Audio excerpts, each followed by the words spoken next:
Would you pay to follow somebody on Twitter? Because that is one feature that's been unveiled by Twitter. It's called a super follow. And who would you pay to follow and what sort of stuff would you expect? We have Josh Taylor from The Guardian and social media strategist Meg Coffey here. All right, Meg, I'm going to put this one on you because you are the social media expert. What exactly is a super follow? A super follow, yeah. So this is this new feature where basically you can, it's a bit like Patreon, where you can pay to subscribe to a certain person's Twitter account and you can get more information. In theory, by paying this fee, you're going to get access to, extra tweets or extra content or things that you wouldn't get otherwise. I'm a big fan of marketing Twitter, and we share so much information. It's not about keeping secrets about, I tried this, have you tried that? This campaign worked, that campaign didn't. Learn from me. And I love that community aspect of Twitter. I don't want to have to pay for that. If I want to pay for something, I'll subscribe to your newsletter. I doubt that I'm going to pay to follow you. But I can think there's all these really niche communities. And I can see how if you had a really involved community and you had something that, you can't find in mainstream media or you can't find in other places and you're the voice of that, I could see that people would pay along for that. It is a little bit like we learned zero lessons from the great Facebook debacle of 2021. Hey, maybe don't build your entire business on a third party that you have no control over. For you, Josh, do you think there are sorts of characters on Twitter who would benefit from a function like this? The people who are getting the most engagement on a lot of things are people who are doing news things, like you see the clips of videos that are from news conferences that go really viral and stuff like that.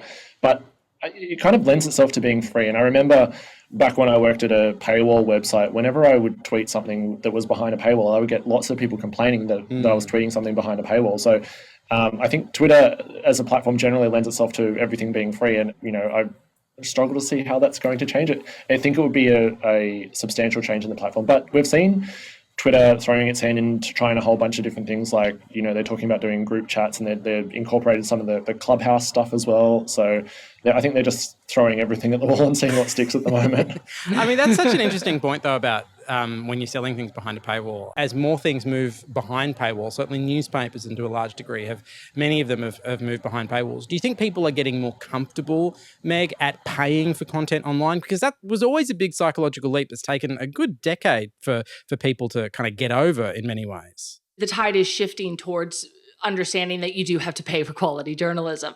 And if you want things and you want information that's particular to you, that personalization you're going to get by paying for it. We're still a long way to go, though. Yeah.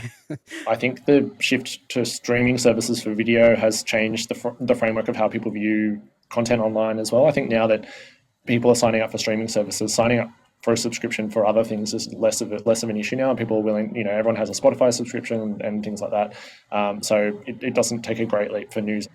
From the Guardian point of view, we don't have a paywall, but we do have subscribers. And I think a lot of people who subscribe to the Guardian are doing it from the basis of, we appreciate the product you're doing and the work that you're doing, and we're wanting to reward that. So even though there's no paywall, they still feel like they're getting benefit out of the fact that they're subscribing to the Guardian and helping keep us going and doing what we do. Just coming back to Twitter for a second, Meg, Twitter has been weirdly silent in some of the debates we've recently had around Facebook and Google and how much they should be paying for content. And yet it is very much a news platform to a large degree. Even people that aren't on Twitter, it still plays a kind of crucial role in the ecosystem of information, of getting news out fast.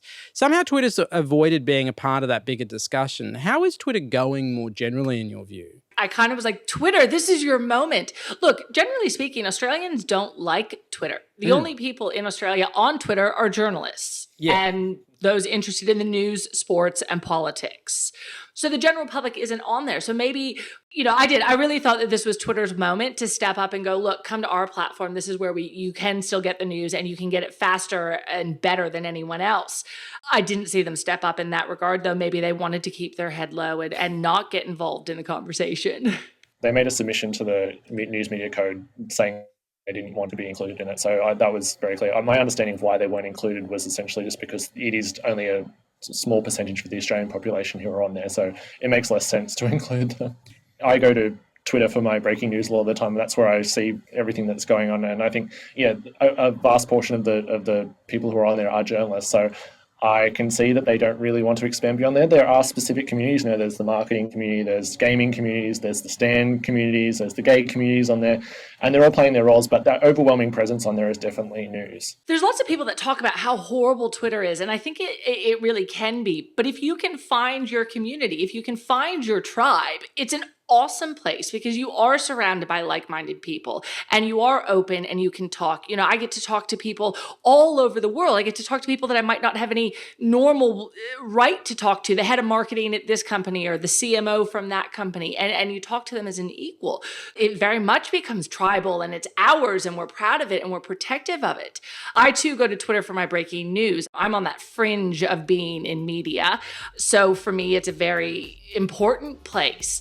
I'd be lost without Twitter. Twitter's what got me through the pandemic, if anything.